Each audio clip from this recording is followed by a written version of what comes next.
Bienvenidos una vez más a El Comentario, un programa realizado por Agustín Sancho Cubero. Este programa está disponible en YouTube y en las principales plataformas de podcasts. No te olvides de suscribirte, es gratis. A continuación empezamos el programa. La niebla de Olot es una cosa viva. Se pega a los adoquines húmedos de la Fajeda y asciende por las calles estrechas, borrando los contornos de los volcanes dormidos que rodean la ciudad. Es una humedad que cala los huesos, una pátina gris que cubre el mundo y lo silencia. Dentro de los muros gruesos de la Caritat, el aire era aún más denso.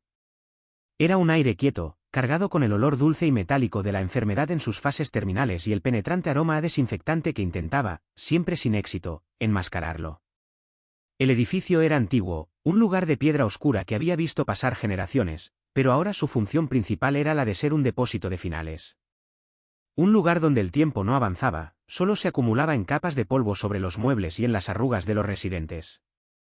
Los pasillos eran largos, iluminados por una luz amarillenta y débil que hacía que las sombras de la tarde parecieran eternas, entidades sólidas que se aferraban a las esquinas. Aquí, el silencio tenía peso. Un silencio pesado, solo roto por el chirrido de un carro de medicinas sobre el terrazo gastado, el zumbido eléctrico de un respirador, o el lamento bajo y contenido de alguien que recordaba un dolor antiguo o llamaba a un nombre ya olvidado. Era el sonido de la espera. Joan Viladilmé se movía por esos pasillos como un fantasma amable, una presencia casi imperceptible. Era un hombre sin aristas, de apariencia suave, hombros caídos y una mirada huidiza que rara vez se encontraba directamente con la de otro. Sus compañeros, las enfermeras y los otros celadores, lo veían como un trabajador eficiente, quizás demasiado callado, algo introvertido, pero indudablemente bueno con los ancianos. Le llamaban, con cierto cariño distraído, el mimoso. Porque sus manos, decían, eran suaves. Sabía cómo cambiar un pañal sin molestar, cómo ajustar una almohada con el gesto preciso, cómo sostener una mano arrugada y temblorosa con una paciencia que otros, quemados por la rutina, habían perdido hacía mucho. Los residentes, en su mayoría perdidos en los laberintos de la demencia senil o anclados por el dolor a cuerpos que ya no obedecían, parecían calmarse con su presencia. Él les hablaba bajo, les susurraba palabras que nadie más escuchaba, una letanía de consuelo que parecía tener un efecto sedante. Era, a ojos de todos, un cuidador ejemplar. Un celador vocacional en un trabajo que pocos querían. Pero dentro de Joan, el silencio era diferente. No era paz, era un vacío expectante. Un lienzo en blanco donde proyectaba sus propias obsesiones. Él observaba. Veía el sufrimiento no como un estado temporal o una parte de la vida, sino como una condena, un error en el sistema. Odiaba la decadencia. Odiaba el olor agrio de la orina, la textura de la piel apergaminada, la dependencia absoluta, la indignidad del final.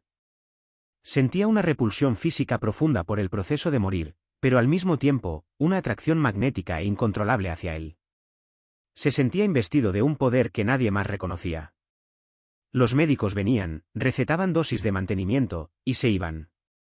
Las familias visitaban, dejaban flores que se marchitaban en 2 días, lloraban en el pasillo, y se iban. Pero él, Joan, se quedaba. Él era el testigo permanente. Él era quien limpiaba los fluidos, quien escuchaba la respiración agónica en la quietud de las 3 de la mañana. Y en esa quietud, empezó a creer que él tenía la llave. La primera vez no fue planeada, o eso se dijo a sí mismo durante mucho tiempo. Fue un impulso, una reacción casi visceral. Una mujer, de 89 años, cuyo nombre ya se le borraba de la memoria, gemía. Llevaba días gimiendo. Un sonido agudo, como un pájaro herido atrapado en una jaula. Joan la miró. Vio la piel traslúcida pegada al hueso, los ojos opacos que ya no veían nada, solo dolor. Sintió la llamada. No era odio. Era, según su lógica retorcida, amor. Era piedad en su forma más pura y terrible. Quería que el pájaro dejara de chillar. Quería, más que nada en el mundo, el silencio.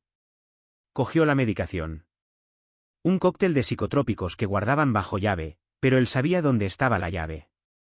Sabía las dosis. Sabía lo que hacía dormir y lo que hacía dormir para siempre. Sus manos no temblaron. Fue rápido. Diluyó las pastillas machacadas en un poco de agua. Le levantó la cabeza con su acostumbrada suavidad. Bebió. Y después, la quietud.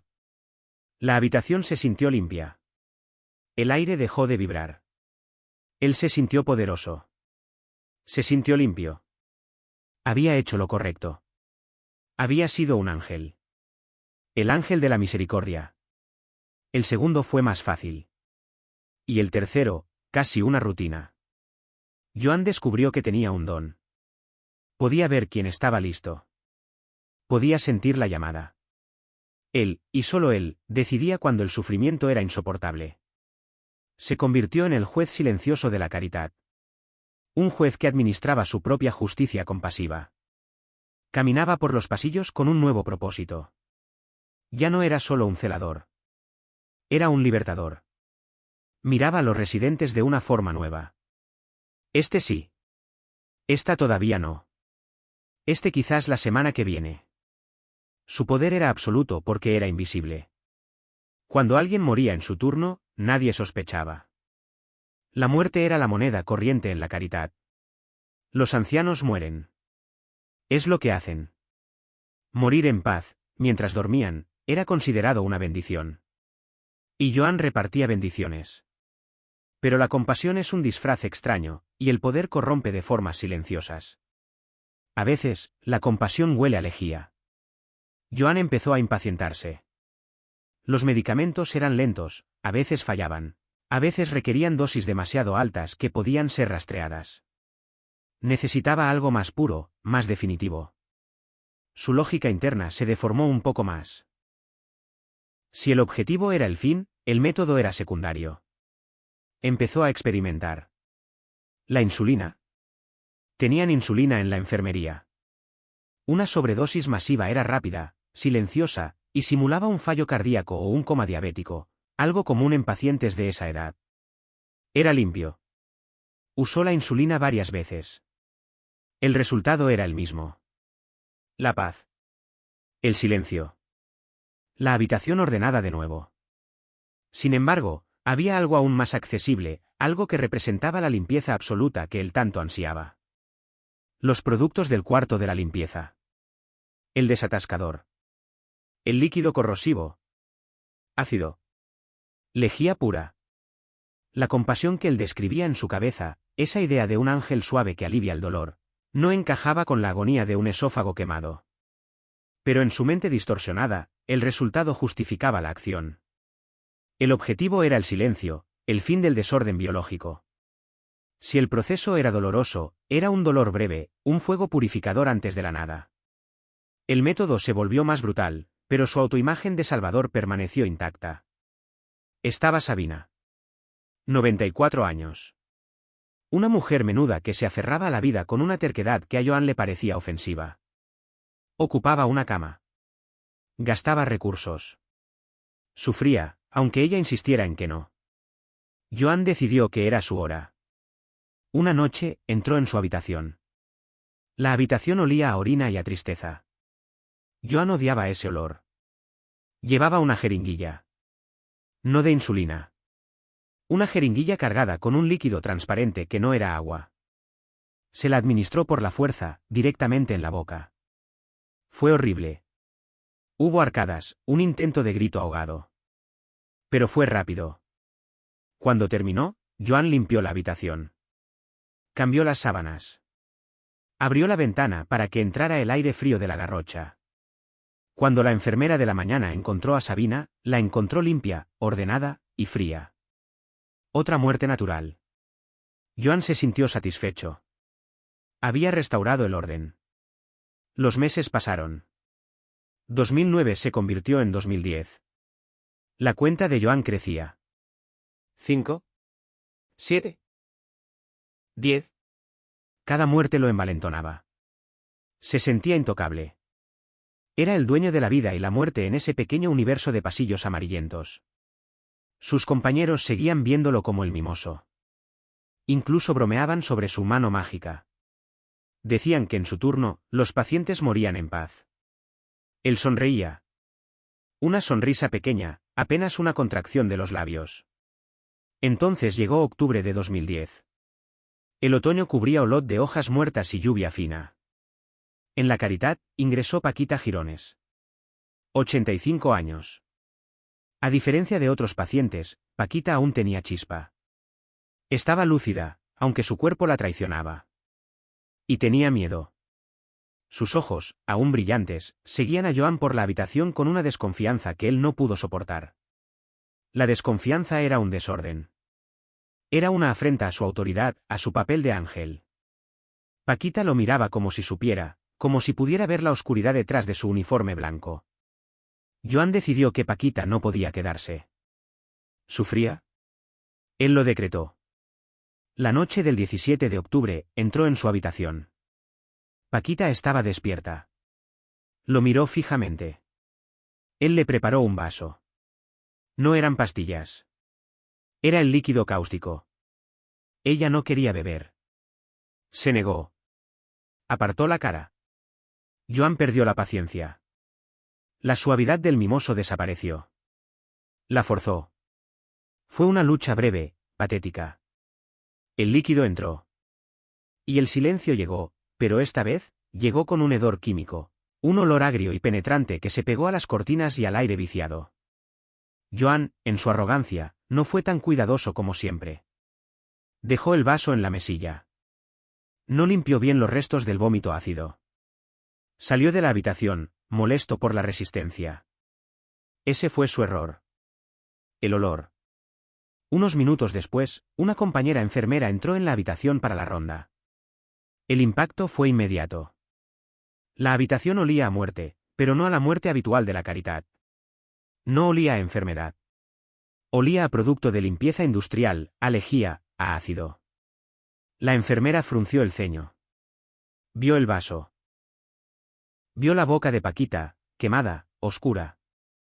El pánico la invadió. Salió corriendo y llamó a la directora.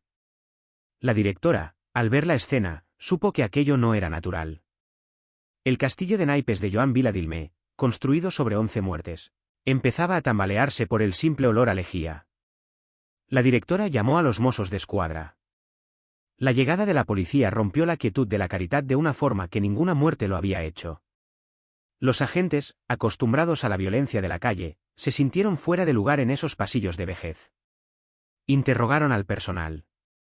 Todas las miradas, al principio incrédulas, se volvieron hacia el celador callado que había estado de turno. Joan. El mimoso. Lo llevaron a la comisaría.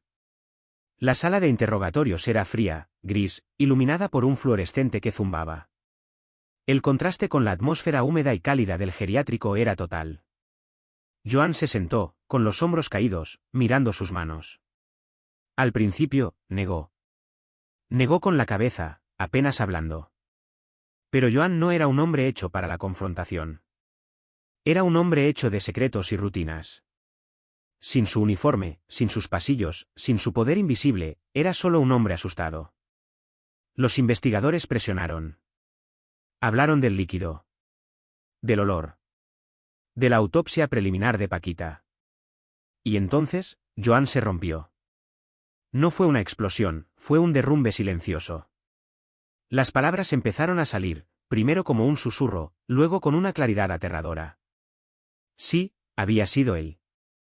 Había ayudado a Paquita a morir. Dijo que sufría mucho.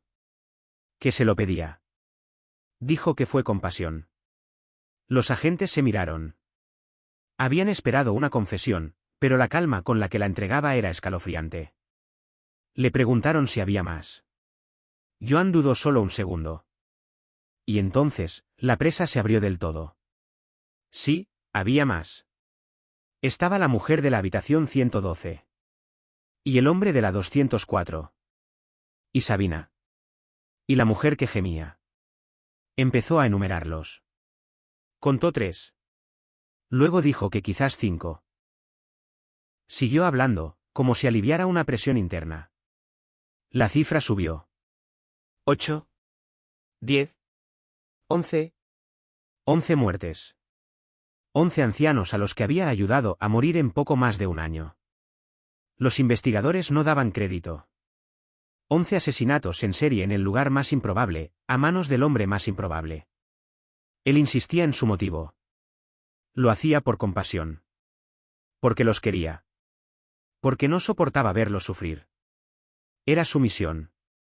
La noticia golpeó Olot como un terremoto en la niebla. La ciudad, tranquila y acostumbrada a su ritmo pausado, se despertó con la imagen de su vecino, el celador amable, convertido en un monstruo. La Caritat, el lugar del descanso final, se reveló como un escenario de horror. El apodo de Mimoso se transformó en el de el celador de Olot, el ángel de la muerte. La investigación fue un descenso a los horrores de la rutina de Joan. Tuvieron que exhumar cuerpos. Las autopsias revelaron la mentira de su compasión. Los cuerpos no hablaban de un sueño dulce. Hablaban de veneno, de insulina en dosis letales, y peor aún, de quemaduras cáusticas. La lejía. El desatascador. El ángel no usaba alas, usaba productos de limpieza. La distancia entre el motivo que él alegaba, la piedad, y los métodos que utilizaba, la tortura química, era un abismo que nadie podía entender. El juicio, celebrado en 2013, fue un ejercicio de psiquiatría forense y horror cotidiano. Joan Viladilmé se sentó en el banquillo, tan gris y anodino como siempre. A veces lloraba. Parecía un niño confundido. Repetía su historia. ¿Los quería? ¿Sufrían? Los psicólogos hablaron de un trastorno de la personalidad, de una necesidad patológica de control, de un complejo de Dios. Hablaron de un hombre incapaz de sentir empatía real, que confundía su propia repulsión por la vejez y la enfermedad con compasión por los enfermos. Él no mataba para aliviar el dolor de ellos, mataba para aliviar su propia angustia al verlos. Los fiscales fueron implacables. Presentaron las pruebas de los líquidos corrosivos. Preguntaron qué clase de compasión quema por dentro a una anciana de 90 kilos. Joan no supo responder. Solo decía que él quería que estuvieran en paz. El jurado no tuvo dudas. Lo declararon culpable. Culpable de 11 asesinatos con alevosía y, en varios casos, con ensañamiento. La sentencia fue un número que apenas podía comprenderse. 127 años y medio de prisión. 10 años por algunas muertes, 15 por otras, 20 por las más brutales. Cuando se lo llevaron, Joan Viladilmé parecía aliviado.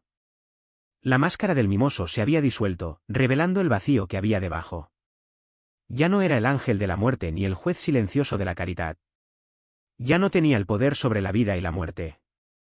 Era solo un hombre gris, el producto de una soledad profunda y una vanidad terrible, condenado a vivir en una celda donde el único sufrimiento que observaría sería el suyo propio. En Olot, la niebla siguió cubriendo los volcanes, y en los pasillos de la Caritat, el olor a desinfectante se hizo más fuerte, intentando limpiar una mancha que nunca se iría del todo. Hasta aquí esta edición del programa del comentario, un programa realizado por Agustín Sancho Cubero. Este programa está disponible en YouTube y en las principales plataformas de podcasts. Hasta la próxima edición del programa. Muchas gracias. Dirección y realización Agustín Sancho Cubero.